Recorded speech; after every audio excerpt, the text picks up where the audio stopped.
Firman Allah akan disampaikan oleh Pastor Aldo. Ya, mari Pak. Tuhan memberkati. Terima kasih Om. Selamat ulang tahun pernikahan juga buat Om Frank dan Tenah yang kemarin. Wah, kita kasih tepuk tangan buat Bapak Ibu Gembala kita. Berapa puluh tahun Om menikah? 26, 36. Wah. Berikan tepuk tangan sekali lagi buat Bapak Ibu Gembala kita. Biarlah cinta Bapak Ibu Gembala kita, Om Frank dan Tena menjadi contoh dan teladan bagi setiap kita. Puji nama Tuhan. Bapak Ibu Saudara, siap mendengar kebenaran firman Tuhan pada pagi hari ini? Saya tidak mendengar suaranya, masih pagi Bapak Ibu Saudara. Siap mendengar kebenaran firman Tuhan pagi hari ini? Amin, puji nama Tuhan. Baik Bapak Ibu Saudara, kita tahu tema kita tahun ini adalah Strong in the Word ya. Jadi menarik sekali kalau setiap hari atau setiap minggu kita sama-sama membaca kebenaran firman Tuhan. Bahkan bukan saja membaca, kita merenungkan dan kita juga belajar untuk memperkatakan. Karena apa yang kita katakan, orang-orang benar katakan, itu bisa menciptakan sesuatu hal yang tidak mungkin untuk kita bisa capai Tuhan. Saudara, kita bisa mendapatkannya. Karena kita percaya di setiap perkataan iman kita itu pasti dahsyat dan luar biasa. Amin. Puji nama Tuhan, Bapak Ibu Saudara. Hari ini atau minggu ini saya beri judul sharing firman Tuhan saya adalah hati-hati dengan hati. Ya, Bapak Ibu Saudara boleh lihat kanan kirinya, tatap matanya, saudara ya. Ini bukan cuma sekedar formalitas. Tanya ke kanan kirinya, apa kabar hati saudara? Coba lihat, kalau yang suami dengan istri tanya, gimana keadaan hatimu, sayang ya, darling gitu kan mungkin. Atau saudara mungkin lihat kanan kirinya bilang, bagaimana kabar keadaanmu, hatimu. Kenapa saudara? Karena hati itu penting Bapak Ibu Saudara. Ya, hati itu penting. Oleh sebab itu izinkan saya berbagi kenapa hati itu penting. Ada beberapa hal Bapak Ibu Saudara yang kita harus tahu, yang kita harus dengar, yang kita harus lihat tentang hati ya. Yang pertama Bapak Ibu Saudara, hati, kenapa hati itu penting? Karena hati itu merupakan alat ukur Tuhan untuk menilai hidup seseorang. Sekali lagi, hati itu merupakan alat ukur Tuhan untuk menilai hidup seseorang. Di dalam 1 Samuel 16 ayat yang ke-7b, di dalam terjemahan bahasa Indonesia masa kini, saya percaya kita hidup di masa kini, amin. Ya Bapak Ibu Saudara, di dalam terjemahan bahasa Indonesia masa kini dikatakan gini, aku tidak menilai seperti manusia menilai, tetapi manusia melihat rupa, tetapi aku melihat hati. Firman Tuhan berkata, manusia melihat rupa, manusia melihat penampilan kita, manusia melihat apa yang kelihatan, tetapi Tuhan menilai hidup kita lewat hati. Sama-sama katakan kanan kirinya sekali lagi, bilang Tuhan melihat hatimu. Amin. Jadi hati itu penting. Yang kedua saudara, kenapa hati itu penting bagi kita dan bagi Tuhan saudara? Karena hati kita itu berpengaruh juga pada kesehatan jasmani kita. Jadi kalau Bapak Ibu Saudara biasanya mungkin setiap tahun atau mungkin beberapa kali kalau sakit pasti ngecek kesehatan kan ya saudara ya. Jadi ngecek kesehatan, tapi ternyata Alkitab juga berbicara bahwa waktu hati kita sehat, maka tubuh kita juga sehat. Yang percaya bisa katakan amin. Ya, di dalam Amsal 17 ayat ke-22, di dalam terjemahan bahasa Indonesia masa kini juga dikatakan seperti ini, hati yang gembira menyehatkan, hati yang murung mematahkan semangat saudara. Saudara boleh hari ini mungkin dalam keadaan sakit, atau mungkin saudara datang ke tempat ini, atau mungkin saudara yang di rumah lagi sakit, tetapi jangan biarkan hati saudara juga sakit. Amin. Kenapa? Karena hati itu juga bisa tolong kita untuk menyehatkan tubuh kita. Jadi waktu hati kita sehat, ditambah waktu kita berobat, pasti saya percaya ada kesembuhan terjadi buat setiap kita. Amin. Ya saudara, bahkan Alkitab juga mengatakan seperti ini dalam Amsal 24 ayat 10. Jika engkau tawar hati pada masa kesesakan, apa yang terjadi Bapak Saudara? Kecillah kekuatanmu.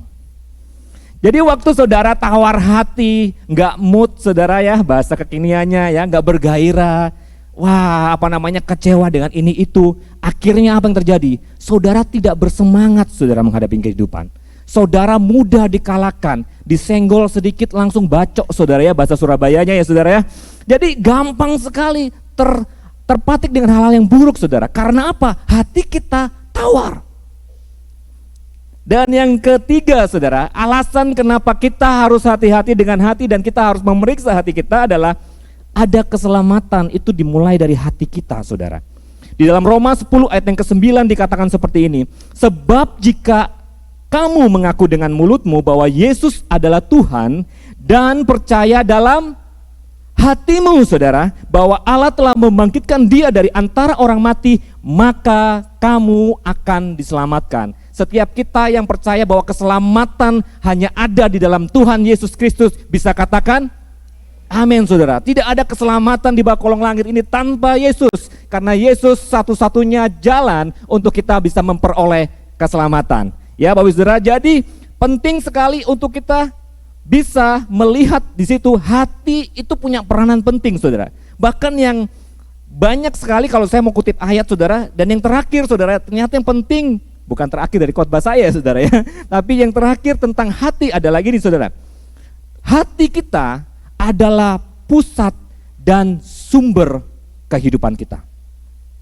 Hati kita ini pusat kehidupan saudara. Kalau saudara berpikir bahwa jantung, bahwa otak kita dan sebagainya di dalam organ tubuh kita itu adalah hal terpenting, ternyata hati tidak kalah penting. Bahkan dikatakan hati itu pusat dan sumber kehidupan kita. Di dalam Amsal 4 ayat yang ke-23, Amsal 4 ayat yang ke-23 dikatakan seperti ini saudara. Jagalah hatimu dengan segala kewaspadaan, karena dari situ terpancar kehidupan. Di dalam terjemahan bahasa Indonesia masa kini dikatakan lebih jelas lagi saudara. Jagalah hatimu baik-baik, sebab hatimu menentukan jalan hidupmu. Waktu hati kita nggak beres saudara, waktu hati kita tidak baik-baik saja, maka jalan kehidupan kita itu bisa belok ke kanan, belok ke kiri, tidak sampai pada tujuan saudara. Oleh sebab itu saya katakan dan saya sampaikan kepada saudara, hati-hati dengan hati saudara. Jaga hati saudara. Kata jagalah hati saudara di dalam bahasa Ibrani, jagalah itu artinya nasar saudara ya. Nasar bukan pakai Z tapi pakai S, nasar. Bukan juga penyanyi dangdut ya saudara ya. Nasar saudara. Tapi saudara bisa ingat, kalau ingat jagalah berarti ingat nasar ya, seperti mati lampu saudara ya. Oke. Jadi jagalah itu artinya nasar saudara ya. Nasar itu punya pengertian gini, kita yang harus menjadi penjaga. Menjaga hati itu tanggung jawab kita pribadi. Artinya kita ini harus menjadi satpam, bodyguard, security, apapun itu istilahnya untuk jaga hati kita saudara. Waktu kita memiliki rumah atau gereja ini ada satpamnya, ada yang jaga saudara. Artinya tidak semua orang itu bisa masuk ke ruangan ini. Tidak semua orang diizinkan masuk tanpa mungkin izin, karena ada satpamnya. Begitu juga kehidupan kita saudara, harus ada satpamnya. Jadi saudara yang bisa menjaga hati saudara, dan ini saudara, saudaralah yang bisa mengizinkan untuk hal buruk atau baik itu masuk ke dalam hati saudara. Karena saya percaya kehidupan di luar sana saudara tidak semuanya baik, betul ya? Tidak semuanya manusia itu seperti malaikat holy saudara ya. Kalau disapa senyum terus ditanya shalom pasti jawabannya oh puji Tuhan. Tidak semuanya seperti itu. Bahkan orang-orang Kristen pun tidak semuanya seperti itu. Jadi waktu ada kata-kata kasar atau ada kata-kata yang tidak menyenangkan, kita yang harus pilih, kita izinkan itu untuk masuk ke dalam hati kita atau kita taruh di luar. Ya, itu kata jagalah saudara. Bahkan bukan cuma sekedar menjaga, ternyata jagalah juga punya pengertian ini saudara. Terbiasa melakukan observasi, yaitu mengamati, meneliti atas hati kita. Jadi bukan sekedar jaga, kita juga harus memastikan bahwa kita ini orang yang bisa melihat apakah hati kita ini beres? Apakah hati kita ini masih ada sesuatu hal yang mengganjal yang perlu kita selesaikan? Apakah hati kita ini tadi tidak baik-baik saja? Kita perlu cek itu saudara. Ceknya bukan seminggu sekali, bukan setahun sekali, waktu Natal saja saudara. Biasakan untuk setiap hari mengecek kondisi hati kita. Jagalah, artinya itu Bapak Saudara, dan hati saudara, dalam terjemahan Ibrani juga dikatakan lab, punya pengertian lab atau LEB, itu gini saudara. Yang pertama, lab itu atau hati itu punya pengertian ini, perasaan. Ya. Kita kalau ada apa-apa dengan hati kita pasti kita sakit ya saudara. Kita pasti ngomong apa? Wah, sakitnya itu di sini. Padahal hati di sini ya saudara ya. Tapi kita bilang sakitnya di sini gitu. Kalau semakin banyak disakiti kita bilang sakitnya di sini, di mana-mana ya saudara ya. Ternyata hati itu adalah perasaan saudara. Makanya penting sekali kita untuk menjaga hati. Yang kedua, ternyata hati itu juga berbicara tentang cara berpikir. Jadi hati itu bukan sekedar perasaan, tapi hati juga berbicara tentang cara berpikir. Saya pernah mempertanyakan ini dan bingung saudara waktu baca salah satu ayat firman Tuhan dan rasanya kayak wah ini gimana ya kok bisa berpikirnya di hati ya. Di dalam Matius 15 ayat yang ke-19 saudara. Matius 15 ayat yang ke-19. Karena dari hati itu apa? Timbul segala pikiran jahat. Pembunuhan, perzinahan, percabulan, pencurian, sumpah palsu dan hujat. Saya ulangi sekali lagi saudara ya. Karena dari hati itu timbul segala pikiran. Dari hati ini saudara timbul segala pikiran. Pikiran apa? Tadi dikatakan di situ apa saudara? Pikiran jahat, pembunuhan, perzinahan, percabulan, pencurian, sumpah palsu dan hujat. Harusnya hal-hal ini kan munculnya di kepala kita. Tapi Alkitab ngomong gini saudara, dari hati timbul segala sesuatu yang jahat-jahat ini. Jadi waktu hati kita nggak beres, saya bisa pastikan pikiran kita pasti nggak beres. Dan perilaku kita yang keluar atau ekspresi yang keluar pasti juga tidak beres ya. Karena hati juga berbicara tentang kehendak saudara. Jadi apa yang ada di hati ini kita akan keluarkan lewat sebuah perbuatan. Lukas 6 ayat yang ke-45, firman Tuhan berkata seperti ini, orang yang baik mengeluarkan barang yang baik dari apa saudara? Perbendaharaan hatinya yang baik, dan orang yang jahat mengeluarkan barang yang jahat dari perbendaharaannya yang jahat. Karena yang diucapkan mulutnya itu meluap dari mana saudara? Hatinya. Pertanyaannya begini, apa yang saudara simpan di dalam hatimu? Perbendaharaan, kata perbendaharaan itu seperti storage tuh, saudara. Kata perbendaharaan itu seperti storage atau tempat penyimpanan. Saudara bisa bayangkan di sebelah kiri saya ada sebuah box ya. Saya tidak sulap saudara ya pagi hari ini, tapi ada sebuah box. Kalau diibaratkan hati kita seperti sebuah storage atau tempat penyimpanan, itu seperti layaknya box ini. Apa yang saudara simpan di box ini, itu yang bisa saudara keluarkan. Amin.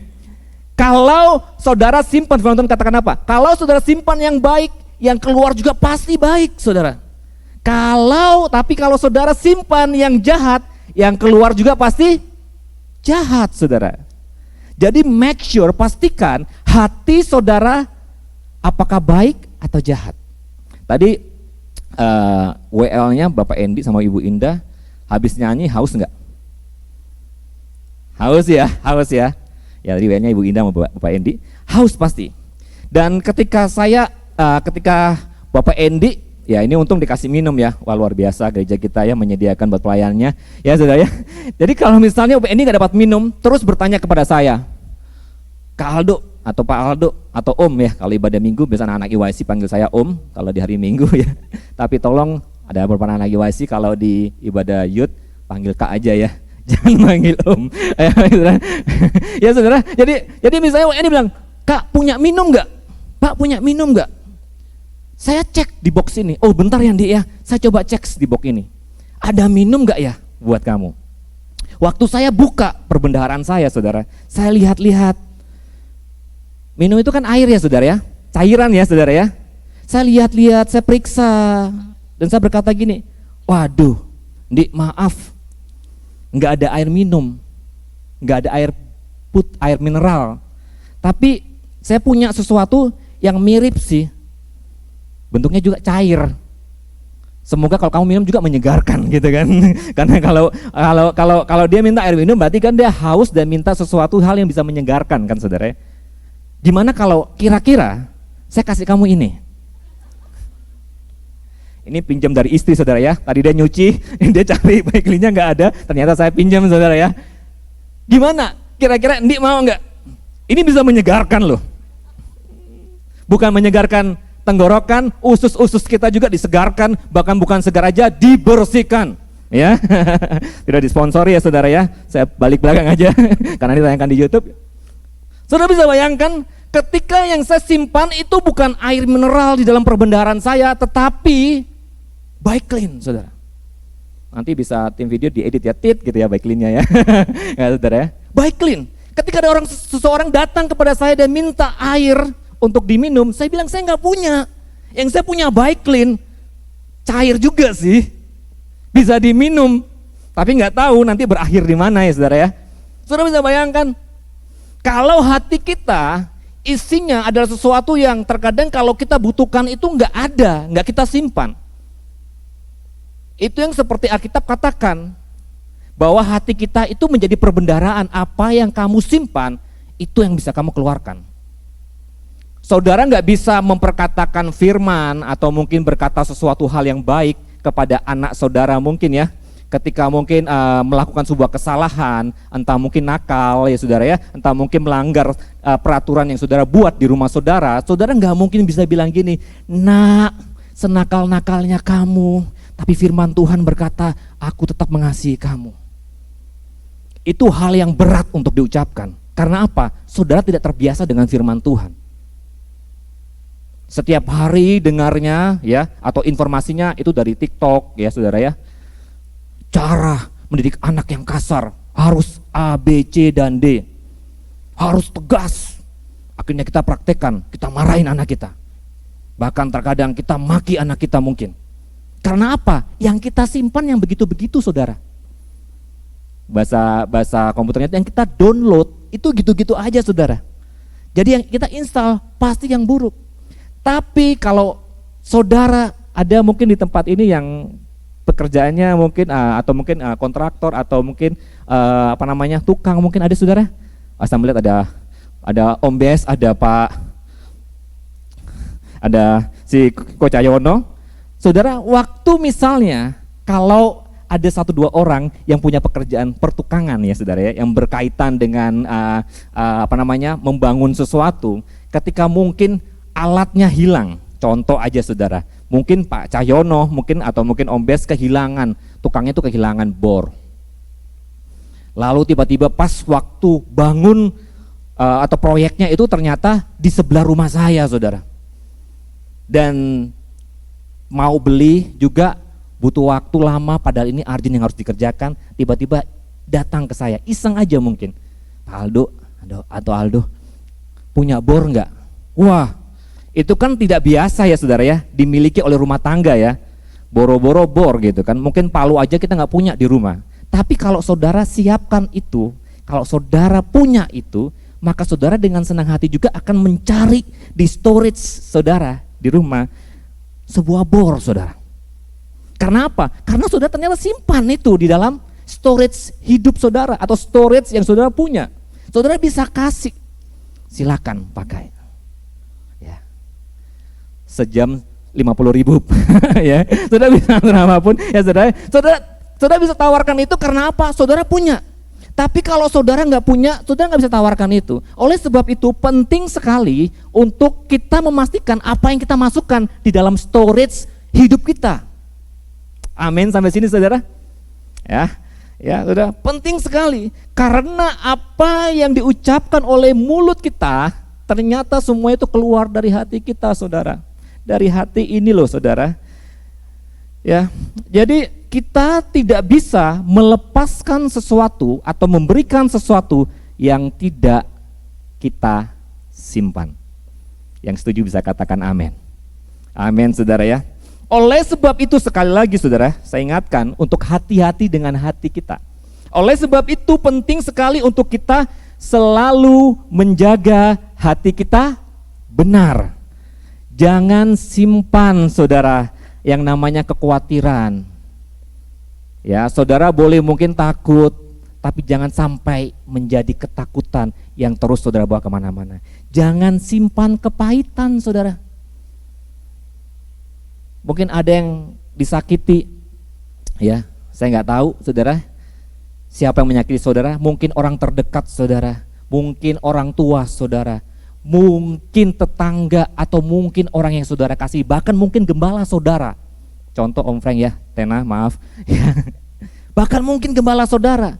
Jangan pernah simpan rasa pahit, kecewa, apalagi iri hati, asumsi negatif, kesal kita, kecewa kita, ketersinggungan kita lama di dalam box hati kita.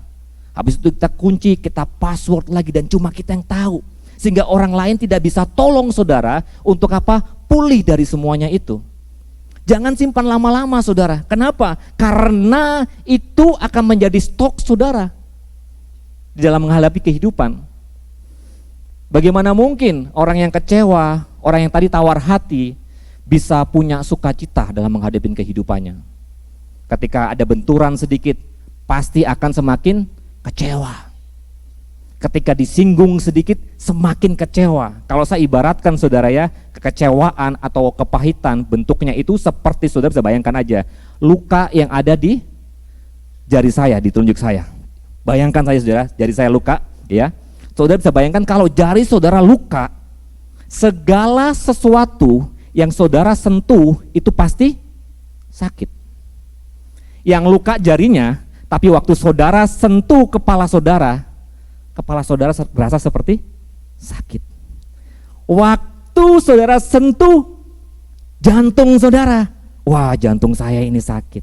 Waktu saudara sentuh, apalagi saudara, bagian lain dari tubuh saudara, semuanya berasa sakit. Padahal yang sakit cuma ujung jari saudara. Karena apa? Memendam kekecewaan. Semua orang yang cuma maksudnya memberikan masukan, kesannya langsung kayak menghakimi. Padahal baru kasih masukan. Pak, kalau kalau pakai baju gitu misalnya ya, jangan baju kaos aja kalau misalnya dengan acara resmi.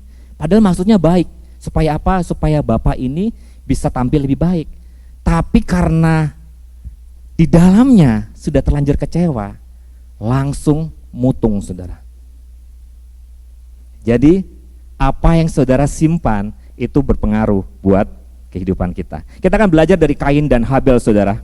Ini penting sekali saudara, dari Kain dan Habel di dalam Kejadian 4 ayat yang kelima. Kejadian 4 ayat yang kelima sampai 7 ya saudara ya. Tapi saya akan bacakan pertama dari ayat yang kelima. Dikatakan seperti ini, tetapi Kain dan korban persembahannya tidak diindahkan oleh Tuhan ya saudara ya. Lalu Kain menjadi sangat panas. Lalu hati Kain menjadi sangat panas dan mukanya muram saudara. Hati yang panas tadi sekali lagi ya, apa yang kita simpan itu pasti keluar. Entah dari mulut kita ataupun ekspresi tubuh kita. Waktu hati Kain panas karena korban persembahannya tidak diterima oleh Tuhan, apa yang terjadi? Mukanya muram saudara. Waktu hati lagi mangkel, jengkel, saudara tidak bisa tersenyum dengan lebar. Itu normal saudara ya. Justru malah aneh juga kalau saudara mangkel, jengkel, kesel sekali, saudara ketawa-ketawa bahkan bisa nyanyi. Saudara kita bilang, Pak baik, apa kita perlu ke menur Pak gitu kan saudara ya. Itu malah aneh, itu ekspresi natural. Karena waktu hati kita panas, marah, pasti keluarnya juga pasti kesel saudara, mukanya kelihatan. Jadi waktu kita bilang selamat pagi gitu, terus kita disambut dengan wajah yang muram, wah ini pasti ada apa-apa dengan hatinya. Oleh sebab itu penting untuk kita cek hati kita ya. Di ayat yang ke-6 dan yang ke-7 saya akan bacakan di dalam bahasa Indonesia masa kini, dikatakan seperti ini. Maka berkatalah Tuhan kepada Kain, mengapa engkau marah? Nah, Tuhan ngerti banget saudara ya. Mengapa engkau marah? Mengapa mukamu geram? Tuhan juga gak suka dengan itu saudara. Kenapa ternyata? Karena gini, jika engkau berbuat baik, pasti engkau tersenyum. Waktu hati kita baik, ekspresi yang keluar pasti senyuman saudara. Perkataan kita juga pasti manis. Amin. Tapi waktu hati panas, yang keluar pasti wajah ekspresi yang muram. Perkataannya juga pasti tidak menyenangkan. Di situ dikatakan apa? Maka dosa menunggu untuk masuk ke dalam hatimu. Lihat saudara, waktu hati kita nggak beres, dosa sudah nunggu. Kapan ya saya bisa masuk ke dalam hati orang ini? Hati-hati dengan hati, saudara. Hendak menguasai dirimu, tetapi engkau harus mengalahkannya. Saudara, kita tahu cerita ini, di endingnya apa yang terjadi? Kain membunuh Habel, saudara. Bermula dari apa? Persembahan yang tidak diindahkan oleh Tuhan. Hatinya jengkel, panas. Dia ekspresikan keluar dengan wajahnya, dengan gestur tubuhnya mungkin. Bahkan dibuai oleh dosa, akhirnya menjadi pembunuhan. Hati-hati dengan Yeremia 17 ayat yang ke-9 saudara. Yeremia 17 ayat yang ke-9. Firman Tuhan berkata seperti ini, betapa liciknya hati, lebih licik daripada segala sesuatu. Hatinya sudah membatu, siapakah yang dapat mengetahuinya? Di dalam ya saudara ya, kita lihat di dalam firman Tuhan ini berkata betapa liciknya hati, saudara. Kalau kita nonton sinetron seringkali kan ada, kalau peran antagonis itu ya dibuat seolah-olah hatinya berkata hal-hal yang licik ya. Dia tidak tahu apa yang saya sedang rencanakan untuk membunuh dia. Saudara, mungkin yang nonton sinetron bisa familiar dengan itu ya saudara ya. Seperti seolah hatinya berbicara hal yang jahat, kayak seolah-olah ngomong. Dipikir pikirannya atau mulutnya, enggak saudara, hatinya, karena hati itu memang licik saudara. Oleh sebab itu penting sekali untuk kita jaga, untuk kita hati-hati dengan hati kita. Pertanyaannya gini saudara, jika hati kita sedang tidak baik-baik saja, bagaimana caranya untuk kita bisa membuat hati kita ini kembali murni, hati kita ini kembali sehat? Ada yang mau saudara? Saya nggak tahu bagaimana kondisi hati saudara hari ini, tapi izinkan firman Tuhan ini menolong kita untuk bisa, bahasa saya, mendetoks hati yang sudah tercemar, hati yang sudah terlanjur kecewa. Pak, saya nggak bisa mengampuni orang ini Pak, aduh sudah jahat sekali, hampir 10 tahun Pak, saya simpan kemarahan saya, kekecewaan saya, bahkan mungkin kalau bisa saya katakan sampai mati Pak, saya bawa rasa kecewa saya, sakit hati saya. Wah, bertobat saudara. Karena apa? Sepanjang hidup kita, pasti kita tidak akan bisa menikmati semua anugerah berkat Tuhan yang akan Tuhan sediakan buat kita. Oleh sebab itu, mau tahu caranya bagaimana kita untuk bisa mengatasi permasalahan hati kita yang sudah tidak baik-baik ini saudara? Ya, kita buka di Kolose 3 ayat yang ke-16. Kolose 3 ayat yang ke-16, sudah mungkin bisa lihat di layar. Saya akan bacakan di dalam terjemahan sederhana Indonesia supaya mudah sekali dimengerti. Saya akan bagi dalam 2 poin sebelum kita selesai, 2 poin ya. Di dalam Kolose 3 ayat 16 di dalam terjemahan sederhana Indonesia dikatakan seperti ini, biarlah ajaran tentang Kristus terus memimpin dan bertumbuh dengan subur di dalam hatimu, supaya kalian saling mengajar dan menasehati dengan bijaksana. Salah satu cara untuk melakukan hal itu adalah nyanyikanlah nyanyian yang berdasarkan kitab Mazmur dan lagu pujian lain serta lagu yang diberikan oleh Roh Allah. Biarlah hatimu selalu dipenuhi dengan rasa syukur kepada Allah. 2 hal ini saudara, yang saya berdoa biarlah ini menolong setiap kita yang hatinya sedang tidak baik-baik saja. Yang pertama, kita harus berakar kuat di dalam ajaran firman Tuhan atau di dalam kebenaran firman Tuhan. Amin. Kita harus mencintai firman Tuhan, saudara. Tadi dikatakan gini, biarlah ajaran tentang Kristus, garis bawahi kata ajaran tentang Kristus, terus memimpin, saudara. Bukan seminggu sekali, bukan setahun sekali, Paskah atau Natal, saudara, tapi terus memimpin dan bertumbuh dengan subur di mana, saudara? Di dalam hati kita.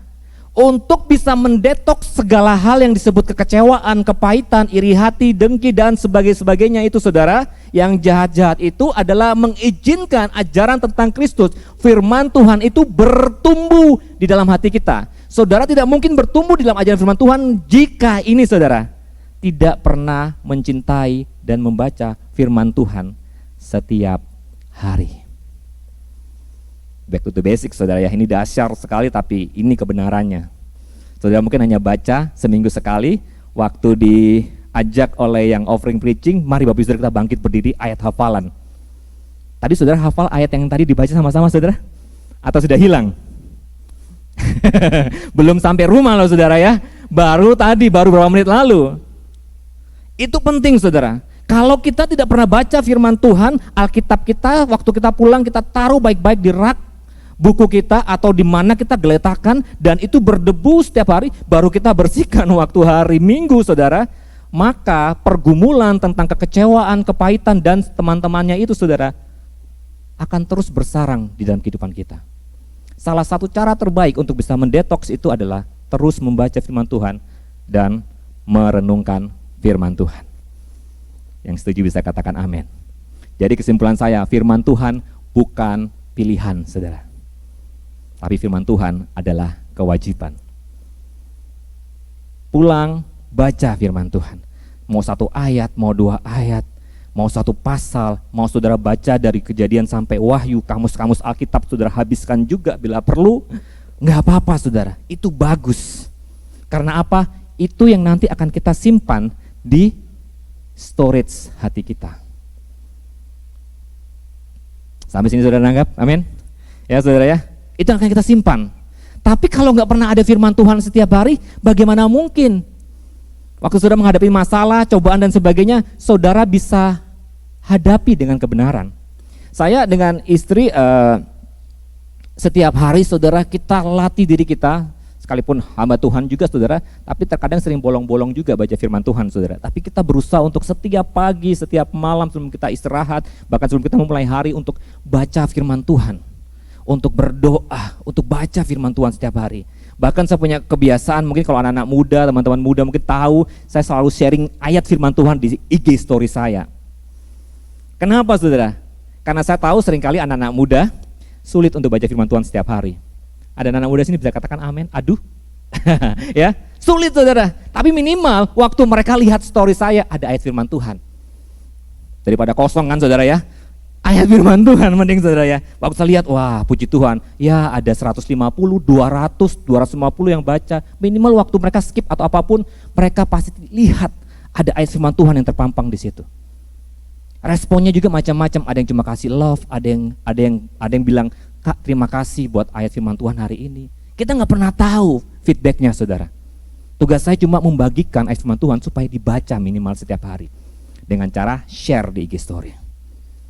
Kalau Kak Vera biasa bukan cuma ayat firman Tuhan ya, saudara, renungan juga dikasih, setiap hari juga WA dikasih. Itu saudara baca, Bapak Ibu Saudara. Jangan cuma apa sih lewat gitu, saudara. Baca. Bahkan kita punya Voice of Hope, itu didengerin, saudara. Nggak 1 jam kok, saudara. Cuma 5 menit, cuma 3 menit sekarang. 3 menit aja, saudara, simak, lihat. Itu bisa tolong kehidupan kita untuk tadi apa? Mendetoks racun-racun yang sudah bersarang di hati kita. Sama-sama katakan, saya mau baca firman Tuhan tiap hari. Wah, nggak yakin ini, baru 10%. Ya, saudara. Sekali lagi, saya mau baca firman Tuhan setiap hari. Amin. Itu bukan keuntungan buat kami para hamba Tuhan, saudara. Ini baik buat saudara sendiri. Amin. Ini buat kebaikan saudara sendiri. Karena apa?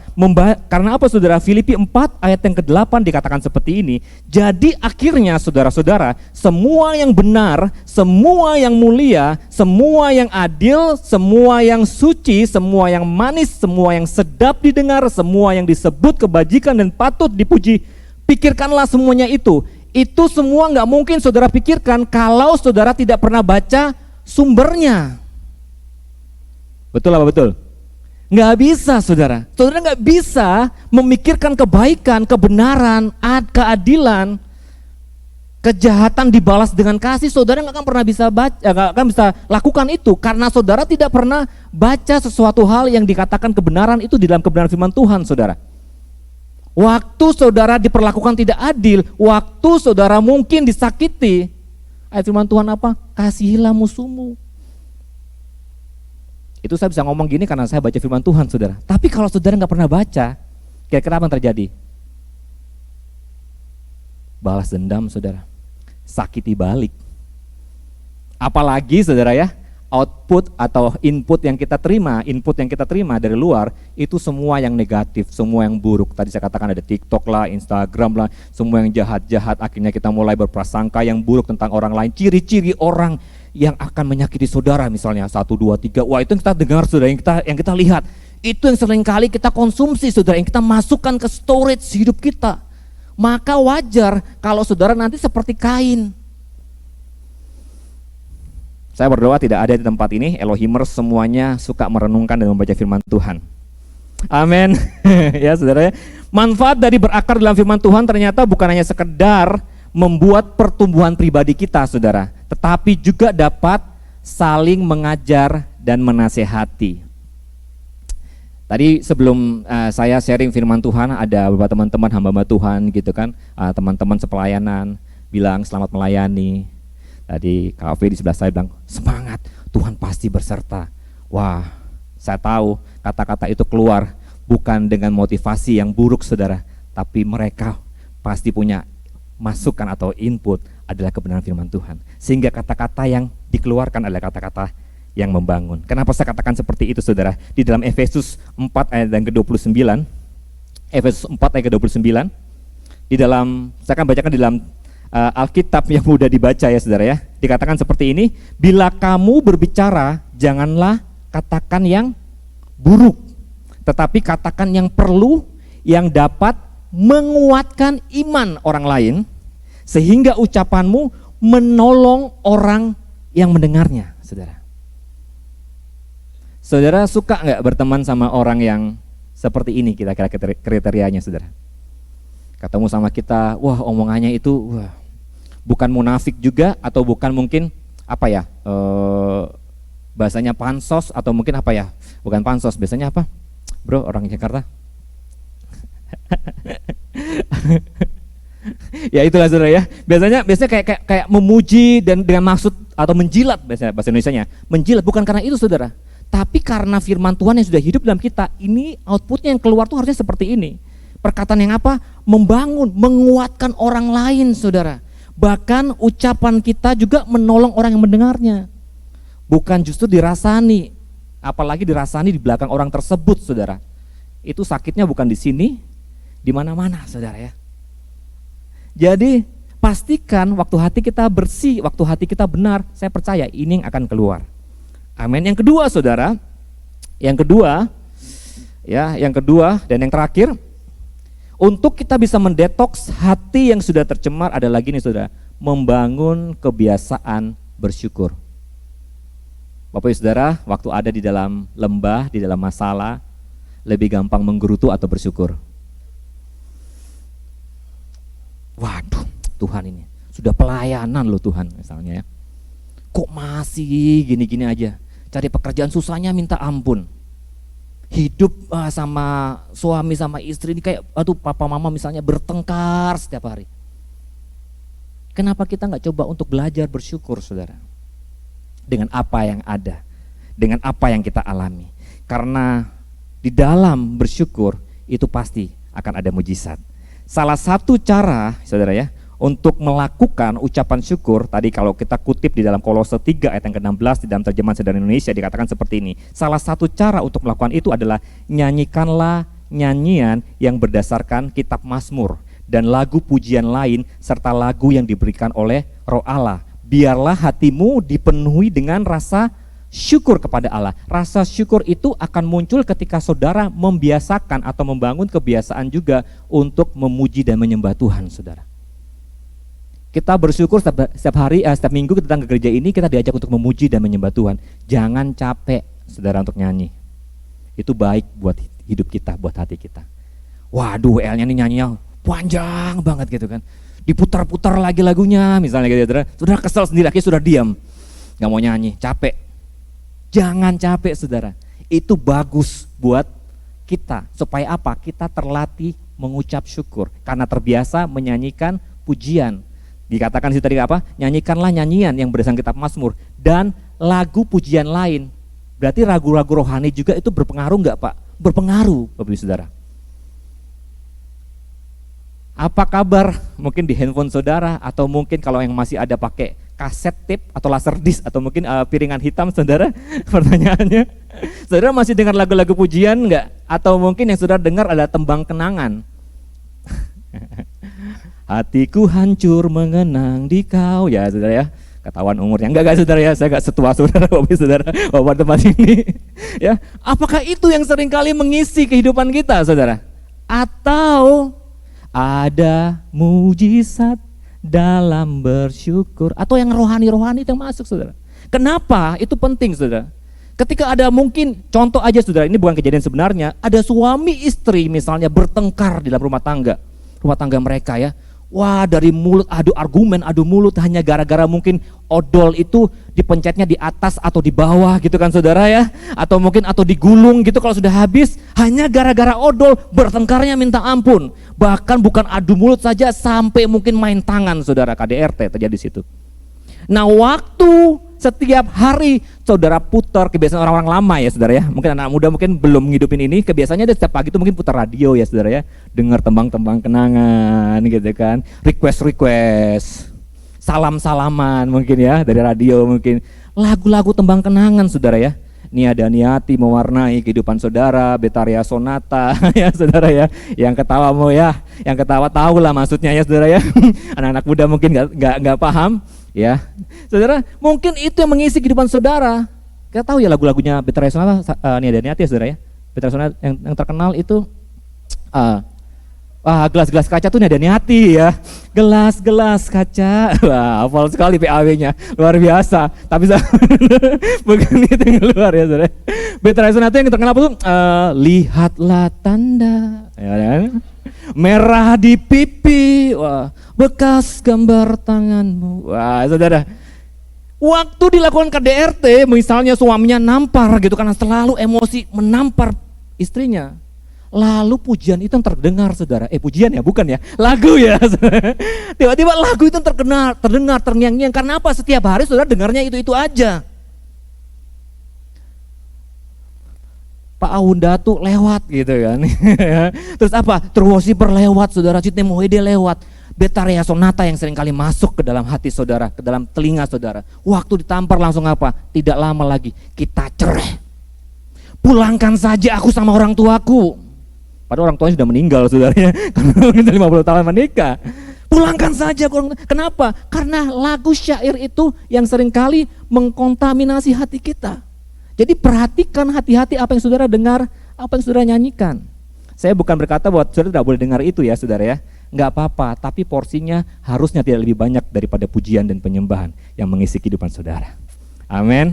Harusnya itu. Karena apa? Karena saya percaya setiap pujian penyembahan yang ditulis pun itu pasti berdasarkan ilham Roh Kudus lewat penulis-penulis lagu yang menulisnya sesuai dengan tadi kitab Mazmur misalnya. Apa yang tertulis di dalam kebenaran firman Tuhan. Waktu itu yang saudara dengar, maka akan beda respon hati saudara. Waktu ditampar, saudara berkata, berikan pipi kirimu. Was. Itu kalau suaminya kebangetan ditampar beneran saudara. Tapi kalau suaminya sayang beneran, pasti waduh, saya sudah salah, wes, gitu ya saudara ya. Waktu ditampar, diperlakukan tidak adil, yang teringat gini, apa namanya, hilang semua lagu rohani ya saudara, daftar sonata ini saudara. Waktu tampar, jadi saudara ingat, aduh apa namanya, ada lagu-lagu rohani yang keluar saudara ya, apa namanya, mengampuni lebih sungguh, ingat kasihnya, ingat kebaikannya. Kebaikan siapa? Kebaikan Tuhan. Gak apa-apa saudara, karena apa? Hal yang benar ini saudara dengar setiap hari, maka saudara akan sangat mudah untuk mengampuni. Amin saudara. Saya tahu tidak mudah untuk bersyukur saat hati kita tersakiti. Saya ngerti banget, tidak segampang seperti yang dikhotbahkan mungkin. Tapi belajarlah saudara untuk bisa melatih diri kita bersyukur setiap waktu. Kata bersyukur atau mengucap syukur dalam bahasa Yunani artinya eukaristeo saudara, yaitu membangun kesadaran. Artinya ada sebuah tindakan aktif, membangun saudara, membangun kesadaran atas semua nikmat yang Tuhan anugerahkan kepada kita. Jadi waktu kita mengucap syukur itu ternyata kita sedang membangun kesadaran bahwa Tuhan itu baik. Apapun proses yang kita alami, Tuhan itu tetap baik. Ada mujizat di dalam ucapan syukur. Yang kedua, ternyata mengucap syukur itu juga punya pengertian ini saudara, menang atau memposisikan diri kita sebagai orang yang menang. Jadi saudara, kita harus melatih mengampunin, melatih tidak bersungut-sungut, melatih mengasihi orang lain, bahkan musuh kita, Alkitab katakan, dengan belajar untuk bersyukur. Jadi kita perlu melakukan itu saudara ya. Dua hal ini aja yang saya tinggalkan buat setiap kita. Saya bisa minta pemain musik, worship leader bisa naik. Yang pertama, untuk ini saudara, berakar kuat di dalam ajaran firman Tuhan. Amin. Yang kedua, membangun kebiasaan untuk bersyukur. Saat mungkin saudara sudah terlalu pahit, sudah terlalu sakit, bahkan mungkin saudara hati kita itu seharusnya bening ya. Kalau saudara pikirkan air mineral itu kan harusnya seperti ini ya saudara, bening. Harusnya seperti ini kondisi hati kita. Tapi pada kenyataannya hati kita itu tidak sebening air mineral ini, tapi sudah sehitam ini saudara. Saudara bisa bayangkan identitas dari air mineral ini atau kodratnya air mineral ini harusnya bening, betul saudara ya? Bening harusnya, bukan seperti ini. Tapi saudara bisa bayangkan waktu saudara datang ke Alfamart atau mungkin ke tempat di mana saudara bisa beli air mineral, ternyata ada air yang seperti ini masih segel saudara. Tapi warnanya sudah gini, kira-kira saudara mau terima enggak? Saudara, saya bertanya loh Bapak Ibu Saudara, masih ada kan, belum hilang ya ke awang-awang ya saudara ya. Kira-kira saudara mau terima enggak? Pak, ini airnya seger banget Pak, gitu kan. Bahkan ini tahu ya bentuknya botol apa ya. Saya lepas sengaja ini ya supaya saudara, supaya tadi nggak di endorse, jadi saya lepas ini. Saudara tahu ya ini botol apa ya? Le Mineral ya. Yang tagline-nya gini, ada manis-manisnya. Sedap, kayak orang yang ngomong saudara. Tolong ya saudara ya, kalau mau muntah di luar ya saudara ya. Jadi saudara nggak bisa tawarkan yang seperti ini kepada orang saudara. Kenapa? Karena ini bukan kodratnya air mineral. Air mineral itu harus bening.